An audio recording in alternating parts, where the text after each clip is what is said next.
Hi, welcome to the live stream. We're live on both Facebook and YouTube right now. And today we have an immigration expert with us. He's a trained lawyer in Mexico who specializes in immigration and in real estate. And today we're going to talk about the new residency requirements in 2023, what it takes to move to Mexico this year.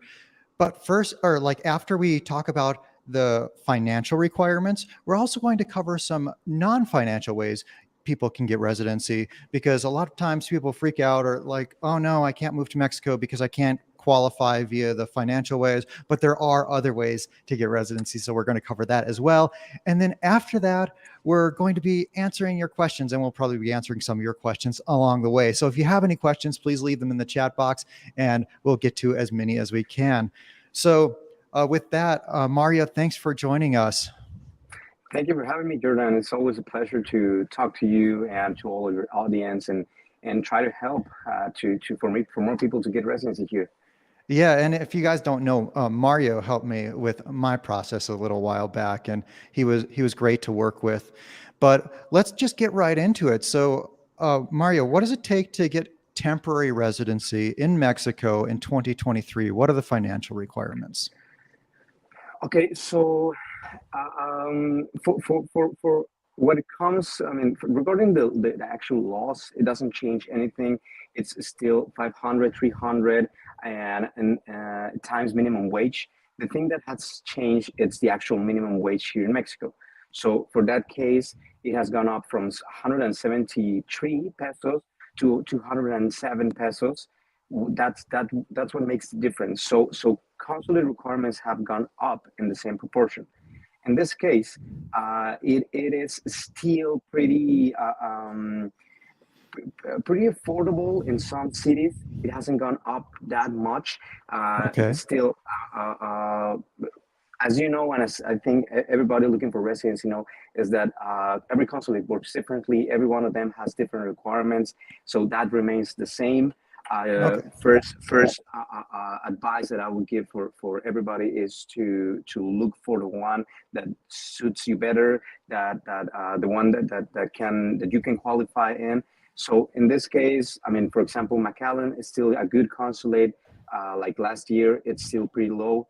For a temporary residency, they're asking about 2,700 US dollars per month, or savings for 45,000 US dollars to the last 12 months. Okay, so So 2,700, that didn't go up as much as I was expecting, but that's McAllen, Texas, so that's one of the better ones that your clients have had luck with. that's right. That's right. That's one of the most easygoing ones. Okay, and by the way, if you guys don't know, the process to get legal residency in Mexico via the financial requirements that we're going to be talking about first is first you're going to make an appointment at a Mexican consulate, typically in your home country. So, like in this case, like you can make an appointment at McAllen, Texas, if you want the lowest financial requirements. And then you're going to go to that appointment, and then with some documentation like proof of income, bank statements, things like that. And then hopefully they're going to approve you, and then they're going to put a sticker in your passport.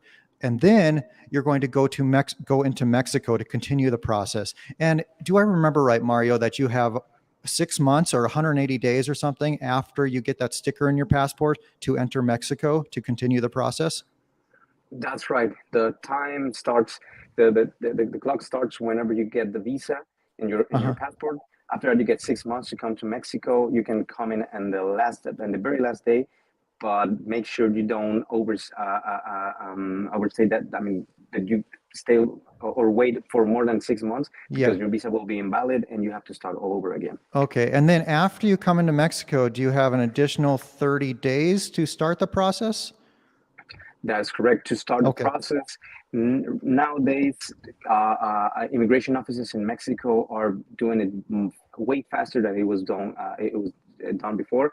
So just make sure that you start the process within 30 days after entering Mexico, and you'll be okay. It will get done in around, like, I don't know, 2, 3, or 5 day tops for some offices. Okay. And if you guys don't know, not too long ago, it was taking months in some cities.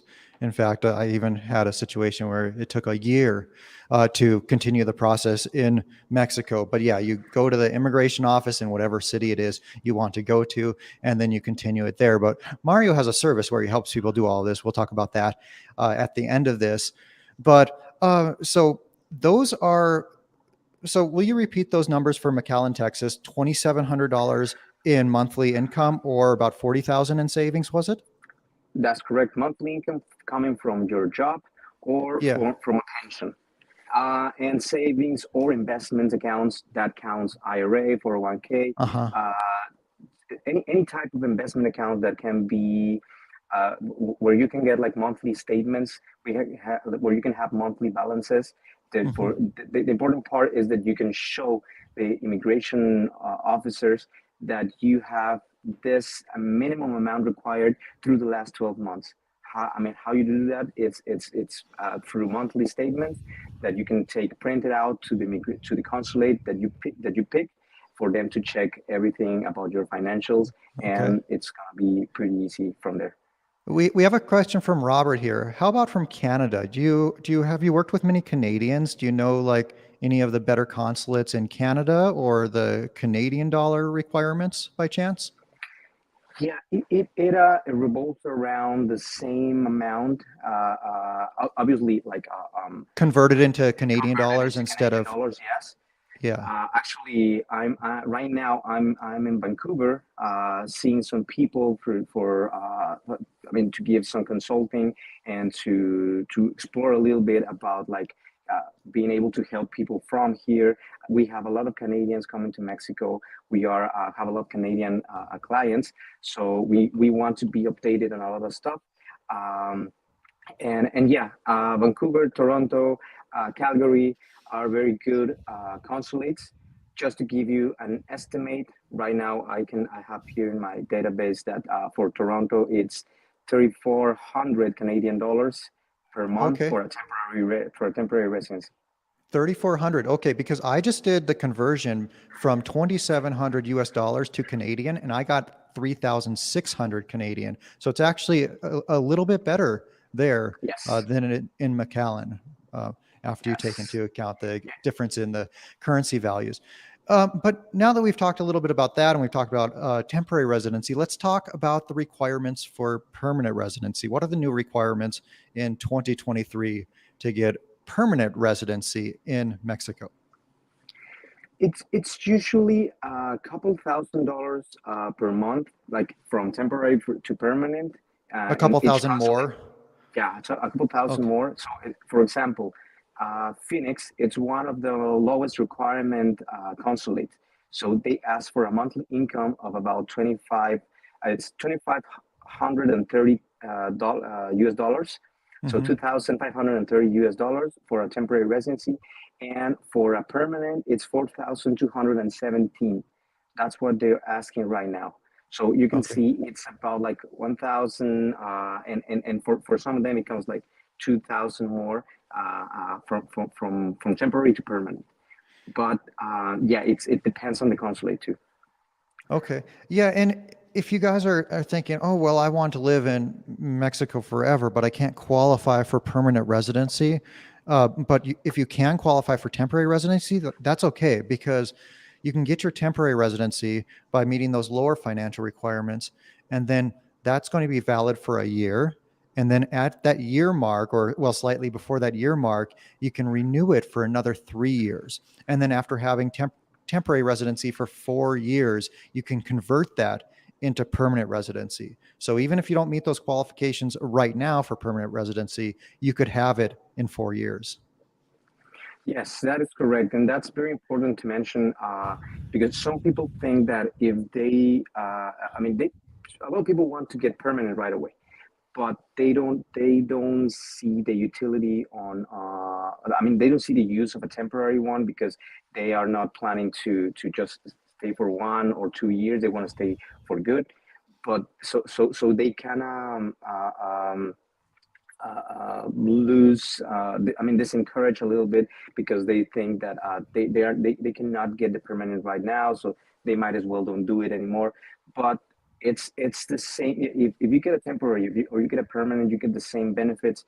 You can buy a property, you can buy a car, get it registered, you can open a bank account, you can do anything here in Mexico with a temporary residency. The only difference is that you have to be renewing every year, or like you said, just 1 year and then go for 3 years right out, I mean, at once. So you can just have 2 visits total to the immigration office before you can get permanent. And that's, I mean, that's way better, because that way you don't have to be worrying about I mean, consulate requirements going up every year. You have Mhm. already taken care of that, and it's just renewing from here. You don't have to meet any more financials. And yeah, a question I do get a lot is, do when it's time to renew my residency, do I have to meet the financial requirements again, or what financial requirements do I need to meet? But there are none, right? No, that's Okay. correct. How about to get permanent residency right now? What are the savings and investment requirements? For any, I mean, another example, let's say Kansas City. For a permanent, it would be 5,400 US dollars a month from a pension, or savings or investments of around 250,000 US dollars through the last Oh, 12 months. okay, okay. And by the way, there's also like a way you can get temporary residency by buying a property in Mexico, but it has to be a pretty expensive property. So that's not a way that people qualify very often. Um, One person here asks, I'm assuming marrying a Mexican citizen, the process is much easier. Yes, and that's another one of the topics that we wanted to discuss here. That's one of the other ways that people can apply for a residency without having to show any financials. That's actually the easiest way. If you get married to a Mexican citizen or a Mexican resident, in this case, permanent or temporary resident, you just do a change of status. That's how it's called. You don't go through the consulate. You don't get to any validation from your financials or anything like that. You Uh-huh. just have to go through the process here in Mexico, show that you are actually married. I mean, by showing your marriage license, your marriage certificate. Okay. You have to get that apostilled, translated if you got married outside of Mexico, and I mean, just complete all the paperwork necessary, and it's pretty easy. You can get the temporary residency right away. There's if through the marriage you cannot get it permanent right away. You get 2 years of temporary, and then you go to permanent. Okay. Yeah. So if you were not married to a Mexican and you went from temporary to permanent, it would take you 4 years to get permanent. But in this case, you can get that in just 2 years. But even better than this, even better than marrying a Mexican, is if you can have a child in Mexico. Because if you have a child who's born in Mexico, that child is a Mexican citizen automatically. So, and if you have a child who's a Mexican citizen, well, then you can qualify for permanent residency with no financial requirements. Is that right, Mario? Do I remember that right? Yes, that is correct, and you can go straight to permanent if you have a child here in Mexico and you made your change of status. You can go straight from tourist to permanent. Maggie, thanks for being a channel member. She asked, you did not mention the savings requirements for permanent residency if going through Phoenix. Can you tell us that? Do you happen to know the savings requirement for permanent residency in Phoenix by chance? Yes, for permanent, it's around right now. It's around 168,653 US And dollars. that could be in the form of savings, an investment account, a brokerage account, an IRA, a 401k, That's basically right. basically anything like that. I've been asked before, hey, I have Bitcoin or I have gold. Can I get residency based on those things? Great question. No, it doesn't qualify because it. I mean, if if you like to see it like this, I think Mexican regulations are a little bit behind on those kind of stuff because cryptocurrencies it's an upcoming thing, I think, and so that's still not considered as part of your assets for Hmm. for your financial evaluation at the consulate. So neither gold or any other precious metals that you have like physically stored in your house, even Right. when they are part of your assets and they are accountable for a lot of other stuff. For this process, it's not. So I mean, you can. It's up to the consulate. I have never had anybody that can qualify like that, Yeah. so I don't recommend to rely on it. So I am, so if you had one of those things, you could sell those items and deposit the cash into a bank account, and then it would qualify. Or I heard of a new bank recently that's actually loaning money based on physical precious metals holdings. In which case, if you got that, you could deposit that loan into your bank account, and then that would be something that would be counted towards qualifying. But so we've covered some of the new financial requirements in 2023, and we've covered a couple of ways of non-financial requirements that you can get resident, or non-financial ways you can get residency, such as marrying a Mexican or also having a child in Mexico. But I think one that a lot of people overlook, and many people who are coming from the US actually do qualify for this, and is if you have Mexican heritage, like you can qualify for Mexican citizenship. And then in that case, if you have Mexican citizenship, you don't need residency. That is correct. Yes. Um, so a lot of people come to us and ask if they can get a residency because their parents are Mexican. But the thing that they don't know is that for I mean, you being a child of Mexican parents, either it's both of them or just your mom or your dad, you're already a Mexican. You have already Mexican nationality, and the only thing that you need to do is to get your papers. And what I mean with this is to register your birth at the Mexican consulate or at the Mexican civil registry offices and and that way you just get your Mexican birth certificate or the equivalent to it, and then you can get your passport, you can get your voter's ID and all of that. So it is so if your parents are Mexican and they have their birth certificates and they have their IDs and you have like I mean all your family's papers, don't bother on getting and going through through the residency process. Just go straight for a citizenship, and that way you can you have more rights as like as any other citizen. Do you help people through that process as well as residency? Yes, yes, of course. We can either guide you if you're outside of Mexico, or if you come here, we do it within Mexico. It takes around 2 weeks, mostly on just waiting for them to do the internal process. But after that, you can get your.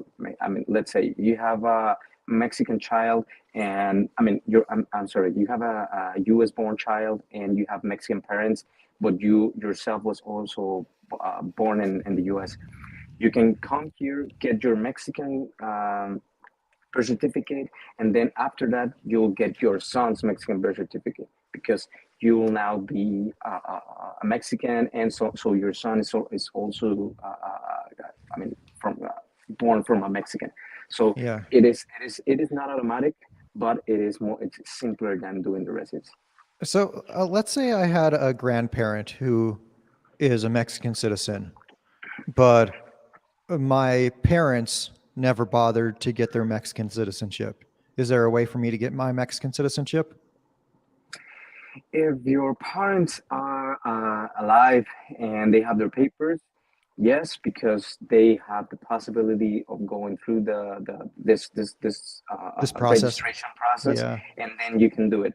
But if not, it doesn't work like that. Doesn't you cannot skip one generation. So if only your grandparents have their papers, and there's no way that your parents can get theirs, then you do have to go through the residency process. And if everybody in your lineage, like let's say your parents have passed away, Yeah. or if your grandparents have passed away, could your parents still get their Mexican citizenship? If your grandparents passed away, but your parents haven't passed away, Yeah, yeah. yes, as long as you have their papers too. I mean, in this case, if your grandparents passed, but you do have the original birth certificate and Okay. the names on the certificate, and everybody's certificates matches correctly and exactly, then yes, Uh-huh. you can do the process without them being alive, and then you can go you can keep doing that. And I'm glad you mentioned the name matching exactly because they're very picky about that in the Mexican government, that the name has to be exactly the same. Like I remember talking to you before where you were talking about how like uh, people's accounts in the US would have different names. Like it might be Richard on one and then Rick on another. It's the same person, but because the name isn't the same, well, then a lot of times that isn't recognized by the Mexican government as being valid, Yes, right? yes, that's correct, and that's very important to say, because uh, it's very common in the U.S. and a lot of other countries to just change their names. I mean, let's say people are born with a middle name, and then and all the subsequent documents, they just erase that middle name, and they just do the first name and last name. And but whenever they try to do processes where they when where they need to bring all a set of documents that include all of their I mean, they have different names on it, then for Mexican authorities it's a no. So it is important for people that before starting any type of process here in Mexico, they have all their documents with matching names. So passports, bank accounts, birth certificates, marriage certificates, and it has to match exactly with points, with if they have like space between two, like a compound name or something like that. Yeah. I mean, if you have like Joanne and one document it says Joanne to, I mean, together, and the other one says Joe and space, and Uh-huh. that alone, it's a problem. So it needs to Wow. be like either changed, or you have to get an affidavit from an American embassy that says that these two people are the same person, a source statement or something like that that validates Okay. that you are the same person. What about like a woman who has gotten married and changed her last name? Because that's really common in the US. And so then you might have like one last name on a certain account and then another last name on another piece of paper. Does having like proof that you've legally changed your name help? Um, Not that much. Yeah, it's not here. I mean, for Mexican authorities, it's not common. That doesn't happen here in Mexico. So even when it's, I mean, everybody understands that that's the common way to go in the U.S. and some other countries. It's not valid. So it is important to be completely fair. There are a couple of consulates that might allow it, but it's not something that you need to rely on. So if you have different names on your passport and your bank accounts, then Uh-huh. make sure that you change whatever you need to change for all the names to match. And Uh-huh. also, if you're doing this process that we were just talking about, I mean, for registering your birth, all that also needs to be I mean, have to have all the matching names. If you're going to for residency through your marriage with a Mexican, and you change your name, um, you have a name in your marriage certificate, and then you change your name legally, and you have your passport with the married last name, then you have to get a sworn statement that you are the same person, because that will not be valid. So it is Okay. it is very they're very picky with this. Okay. A question from Wayne here. Is it common for Canadians or Americans to have babies in Mexico in order to gain citizenship? Does the Mexico government approve of this? I'll give my take on this first, and then I'll let you add anything, Mario. Okay. Uh, so I actually don't know how common it is. Like, I haven't heard very many stories of Canadians or Americans coming to Mexico to have their children or to have babies here. However, like, let's say it was going to cost you a lot of money to do that in the US. You could come here and have your child for a much lower cost than it would cost in the US, probably even with insurance coverage in the US. Like, paying without any insurance here is probably going to be a whole heck of a lot less than it would cost you with insurance in the US. But just for clarity, having a child in Mexico does not give you citizenship. It gives your child citizenship, but it could give you permanent residency. And does the Mexican government approve of this? I mean, they're the ones who created this law. So I I don't think they have a problem with it, but maybe Mario, you have a different take. What do you think? No, no, it doesn't. They have any problem with that? I mean, it's not. I mean, just living. I mean, not getting into if it's ethical or anything like that. I mean, it is. It is. I mean, the nationality laws just protects for people that are born in Mexico or from Mexican parents or in even a Mexican uh, um, uh, ship or plane. Maybe you're in a cruise, Mexican cruise, and your baby's born there. Then your born your a newborn. It's considered a Mexican child. So they just want to protect for their nationals, so they don't actually pay attention if you just came here to have birth of your baby. That doesn't get you in any trouble, any inquiries or anything like that. Mhm. It's just and it like you said, it's way cheaper. So a lot of people do that. I've had some clients that just came here, stay like for 2 or 3 months previous to giving birth. They give birth, they stay like for a couple more months, and then just they come back, and they have already like have like residencies for everybody. So that is actually something that happened. It's kind of common for people, not only Americans or Canadians, but from all over the world, that Mm. to do that here. Okay. Uh, Now I would like to talk about some other non-financial ways to get residency in Mexico. I think we can cover these pretty quickly. But one of those is the regularization program. So if you guys don't know, if you're in Mexico illegally, like your visa has expired, they don't call you illegal, they call you irregular. So the regularization program is basically changing you from irregular to regular. Uh, and this is something that I think was started during COVID, because of like people's inability to travel. A lot of people ended up having expired visas, or something like that. And then they created this regularization program where people with an expired visa could get temporary residency. So, what do you know about this program, Mario? So first of all, the the regularization, it's something that was embodied in the law for, I mean, since it was created.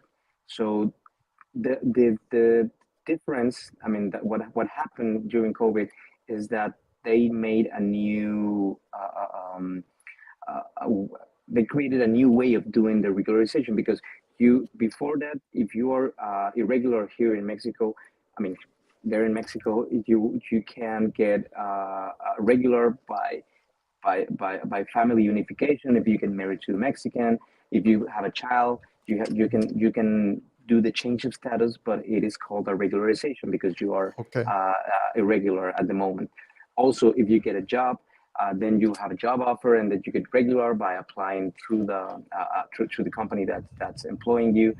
In this case, they added this extra or this different alternative, which is through the National Foreign Registry, which they have control, or they have records on your entries and exits of Mexico.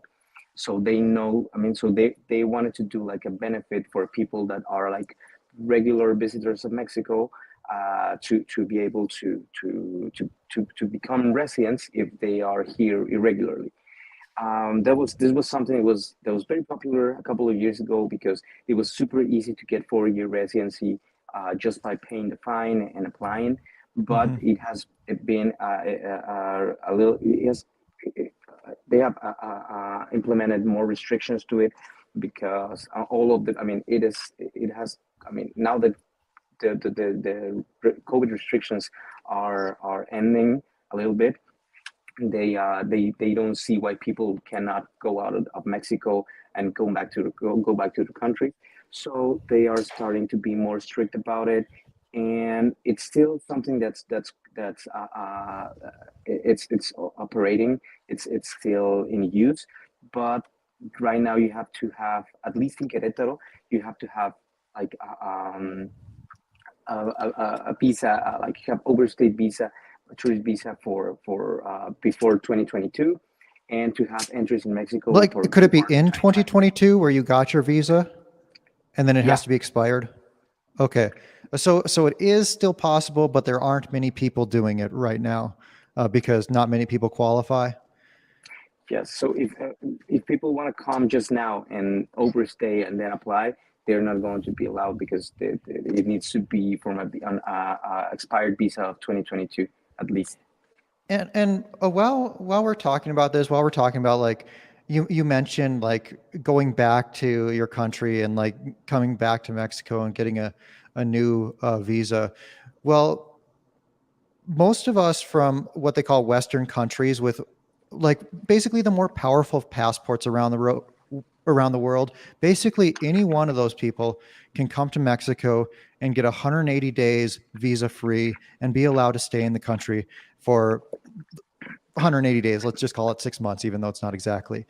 Now, uh, for a while, lots of people were just going out of the country every 180 days, coming back and getting a new one. And then Mexico went through this phase where they got really strict with that and then weren't giving people 180 days in many cases. I even heard of one flight where the entire flight of people who came in on this airline from into Cancun, then everybody was given 7 days in the country. So there were situations like that of people coming here planning to stay much longer, and then they were given not much less time. But anyway, it seems like that's back to how more so how it was before, where most people coming in are getting that 180 days. Is that what you've seen? It has loosened up a little bit on on the restrictions. They have been more relaxed about giving people like 180 days just just right away. But Uh-huh. yeah, I wouldn't rely on that because that's Yeah. still in some ports of entry with some officers, with some in certain days of the month. I mean, it's just a matter of luck. I have heard of a lot of people that that were given like 7 days, 20 days, 60 days. So it's not a certainty.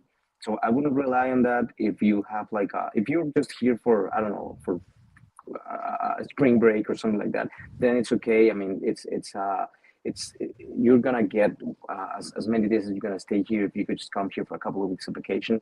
But if Uh-huh. you plan to stay for 6 whole months to do, I don't know, to explore Mexico or to do some scouting for your retirement, or even if you're already living in Mexico and you want to do this border runs, I wouldn't rely on that because they kind of stay a little bit restrictive about it. It's not like it was before, but it is more relaxed now. So yeah, you can still get like a few days if you encounter the wrong officer. Uh-huh. So I wanted to ask you something because the first time that I applied for residency, the the person at the consulate, she said to me, even though I qualified for temporary residency. After looking through my papers, she said to me, I don't see why you just can't keep entering Mexico as a tourist. So I'm not going to approve your residency because you can just keep entering as a tourist, and I don't see any reason why I need to approve this. Do you have you seen that to be very common? I have seen that consulates, I mean, something important to consider is that immigration offices and immigration checkpoints and and officers and the people that allows you to go into the country are part of the immigration office, which is a separate office and organization and structure and laws. I mean regulations than the consulates. The consulates are external affairs office, so they work jointly to approve visas and to complete residencies, but they are not very aware of whatever is, I mean, what's going on between each other. So they are very so they can give you misleading information. I mean, just by going by the book.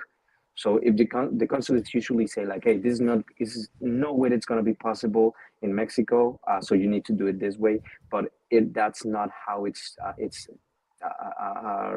done in the real world. That's not how it's done in the actual immigration offices.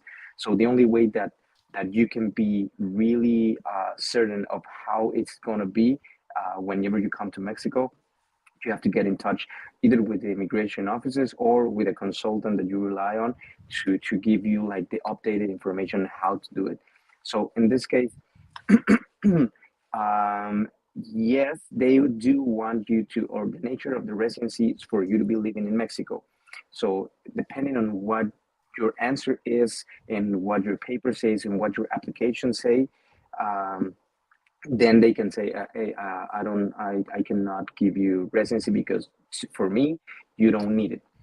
That's something that can happen. That's something that had happened to us for a couple of people that just, I mean, they made a mistake and they said that, okay, no, we're not going to be living in Mexico. That we just want to come in and out.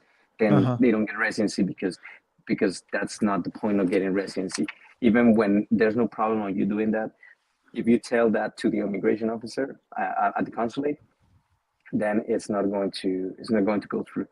What if you So told them, sorry to interrupt you, but what if yeah, you told them that you want the option to live in Mexico? Like you love Mexico, you currently live in the US, but you see yourself living in Mexico in the future. So I want that option while I can qualify for uh, residency. it's still not advisable. Yes, because Okay. uh, they want you to be living in Mexico. Why? I mean, I'm not really sure. Uh, but they do, the nature of the residency it's for you I mean for people that are looking to start their life in Mexico. Yeah.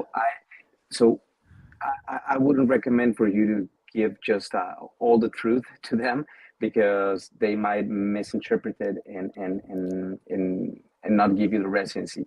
So to do it So without lying, maybe say because I want to live in Mexico. Yeah. yes, Like if you can see yourself living in Mexico in the future, you could just say because I want to live in Mexico. yes, they're not gonna check on you. They're not. There's no way that they're gonna say. I mean, if you there's an area or a section in the application that says when are you going to be entering Mexico.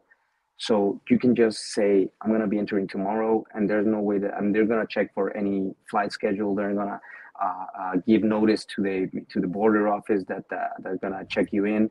So they just want to have like this statistical information, Okay. uh, so they can know like I mean when people are coming in, when are going out. So just say that, hey, yes, I'm going to live in Mexico anytime in those 6 months that you have to enter Mexico. It's okay that I got residency and I'm going to prepare my stuff and I'm going to go to Mexico. I'm move to Mexico Uh-huh. permanently for in the next 3 months. That's perfectly fine. That's By better by the answer. sorry. Yes, that I was just yeah. going No, to go say, ahead. by the way, Mario provides these services to help you guys to make sure you don't make these mistakes on your application and from the beginning. So if you want help all the way through, we'll talk about how to get in contact with him at the end. But anyway, I would like to cover a couple of other ways that I've heard of people getting residency without financial requirements. So one is political asylum. So there's a YouTuber here in Mexico. His name is Gavin Syme, and he has a video detailing the process of how him and his entire family got political asylum in Mexico from the U.S. I forget all the details of the story, but it was something about like the U.S. courts trying to uh, take his kids away from him, if I remember right. And for that reason, he was able to get legal residency without financial requirements by seeking asylum in Mexico. Do you have any experience with people seeking asylum? Yeah, we have helped out a couple of people.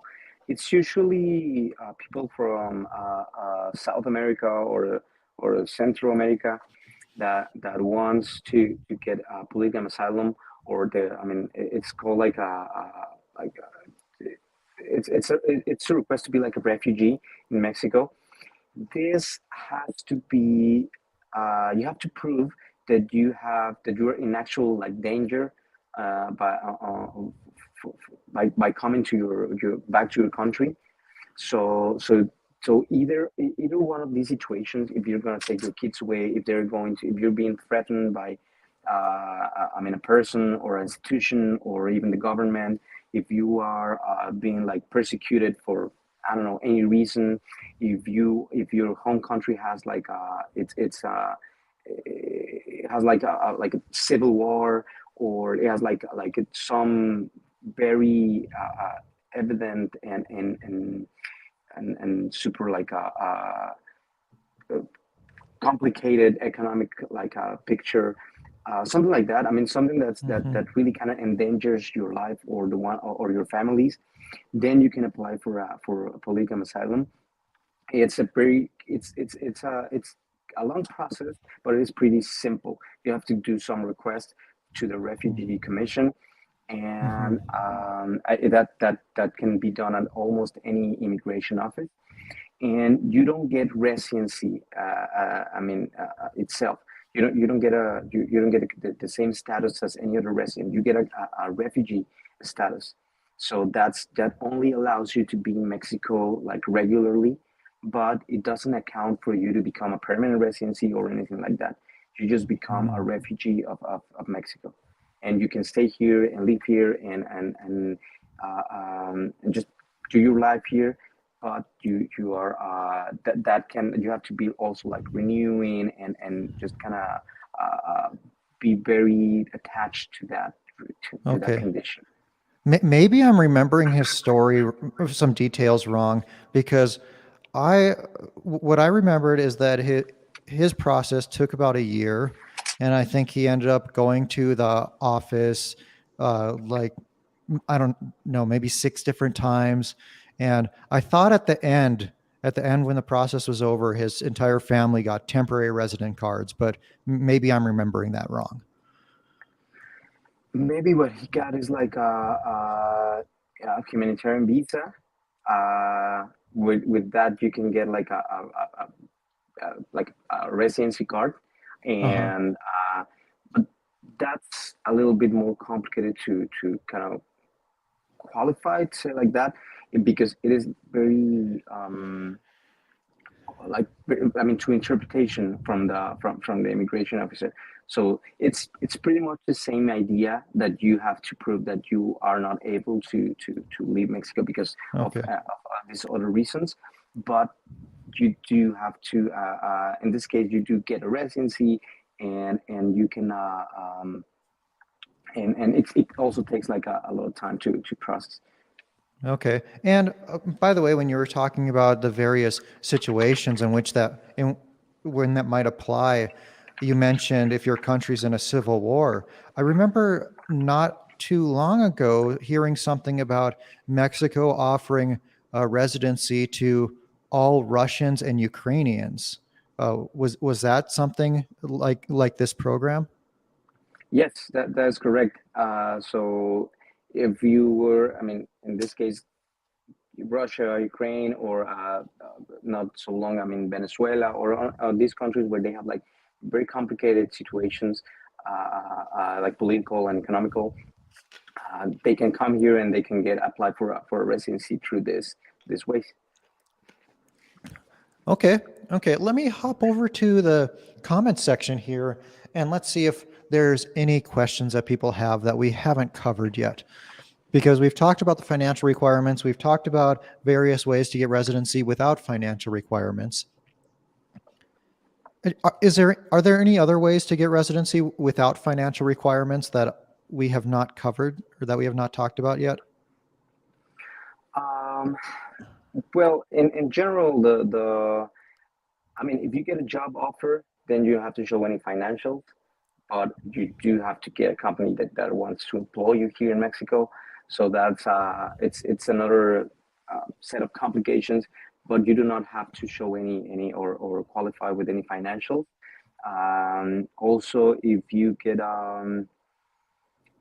mm, yeah, that will be it. I mean, all of the other types of residency, you do have to meet some type of financial requirements on top of any other stuff that they might ask. Uh-huh. But only if you get a job offer or you get the family unification route, then you can skip the financials. There's one more I just thought of. I thought I remember hearing something about how Mexico has some type of relationship with Spain and Portugal, with those from the Iberian Peninsula, that they can come here. Is there Yes, truth to that? I don't recall the details of that. yeah, that applies like the same way like in the US or Canada, that they can come here without a visitor's visa. They can come here and get 180 days.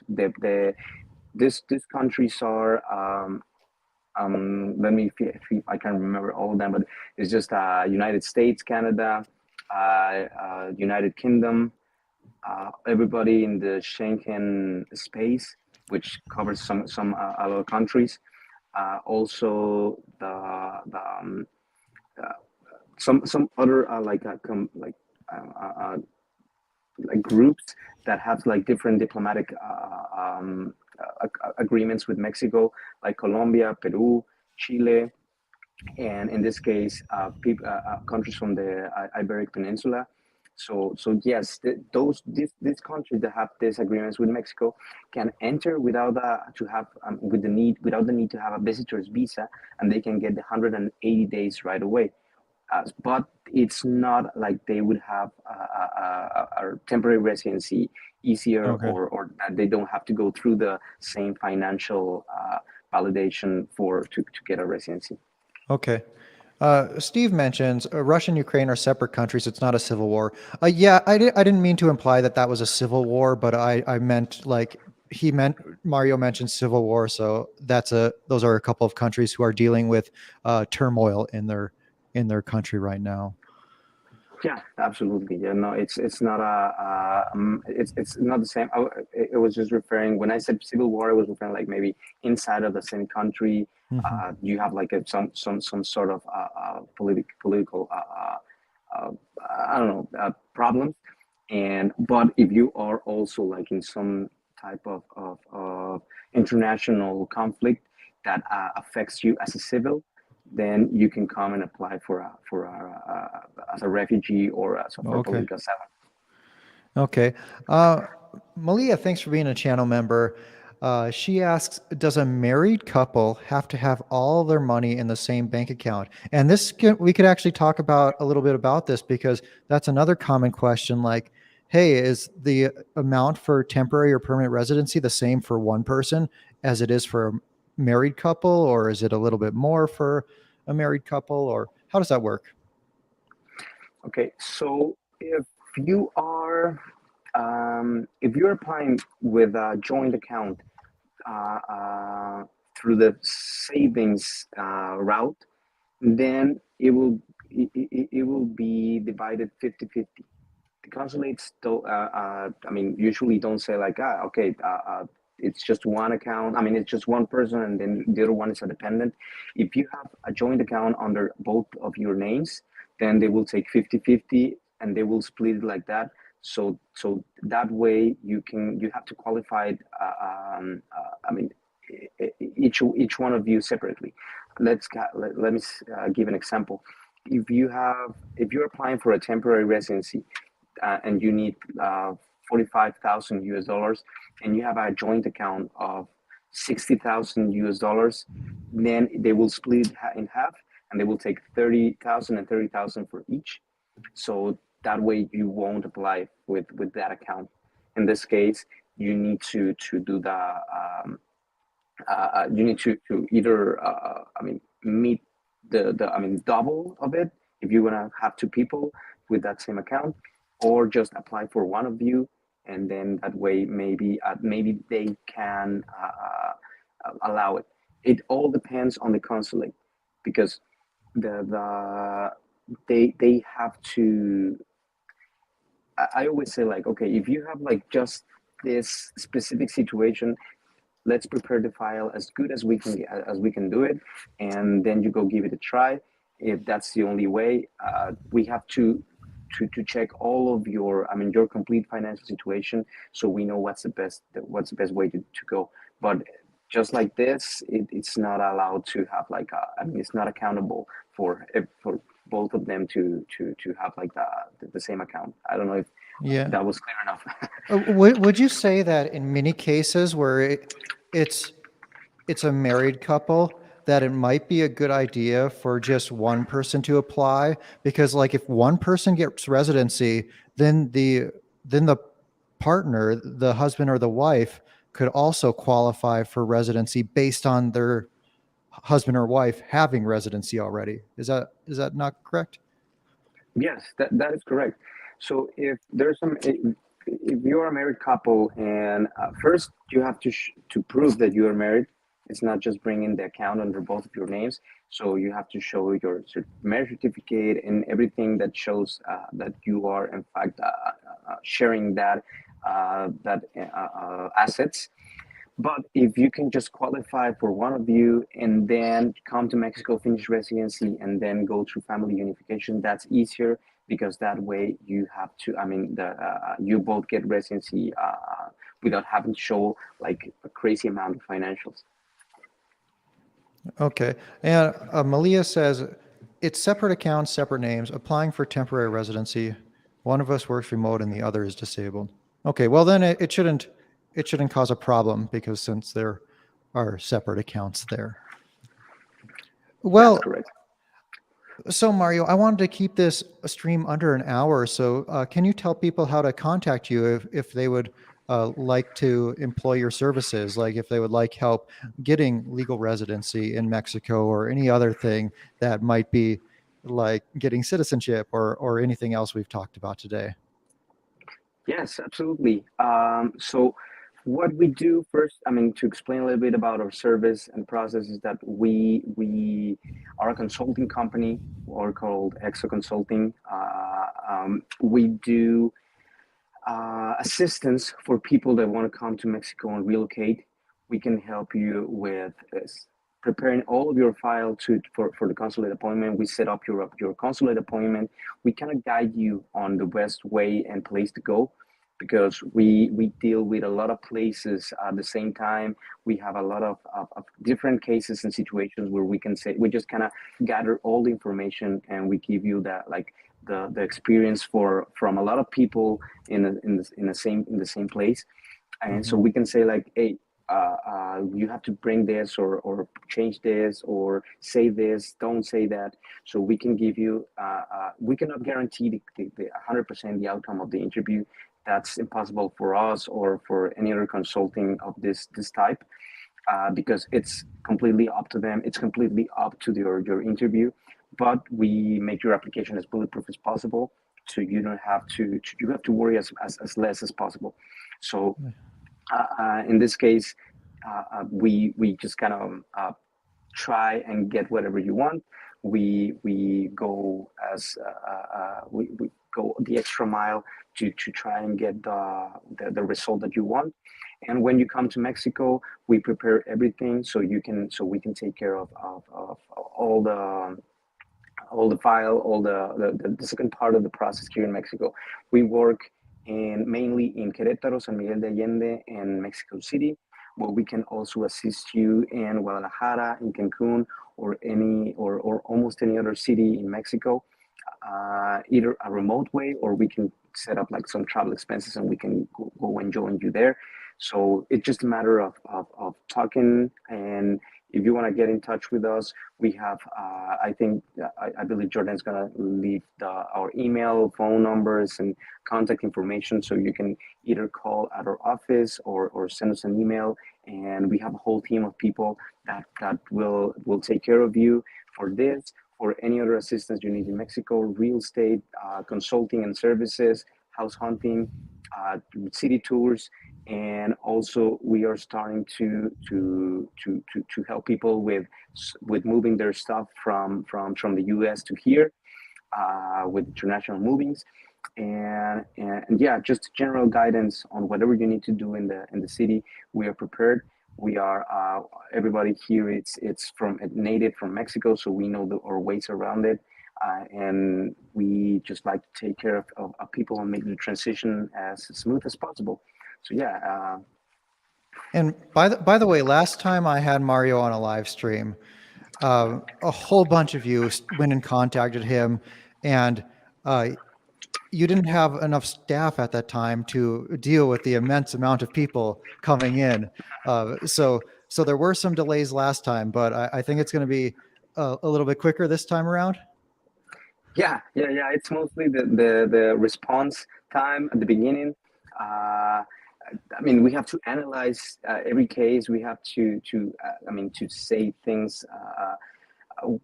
I mean, we don't want to mess up. We have completed a lot of residencies, and then since then we have had like right now we have completed over 500 residencies for the time that we have been working.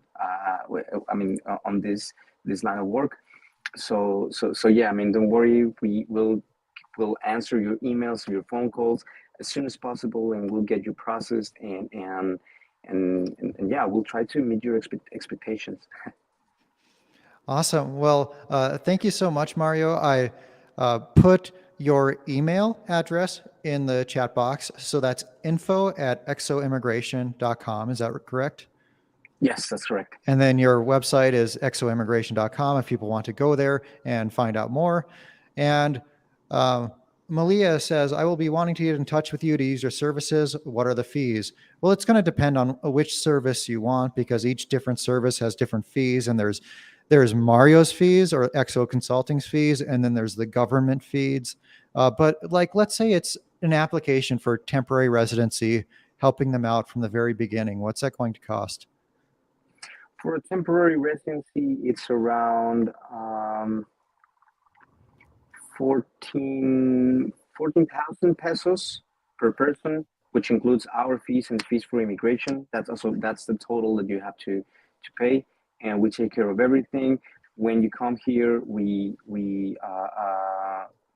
come pick you up to go to immigration. We join you there.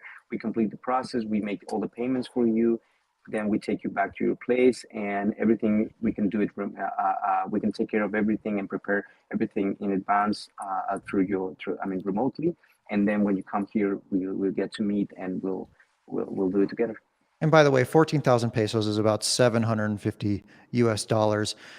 And by the way, like I've used his services before, and for example, there's been times where in order to get an appointment, you have to go there and stand in line really early, like at 4 a.m., but they go and stand in line for you and then get you an appointment. So instead of me having to go there at 4 a.m., I was able to go there at 2 p.m. when my appointment was. So that's one of the really nice things. But like he said, he picks you up, and it's been great service. I can highly recommend him. I've used his services a couple of times for not only residency, but also a change of address, and it's been great. But anyway, I'm going to end this before it hits the hour mark. Thank you all for joining, and big thanks to Mario for answering everyone's questions. Really appreciate it. Thank you, Jordan.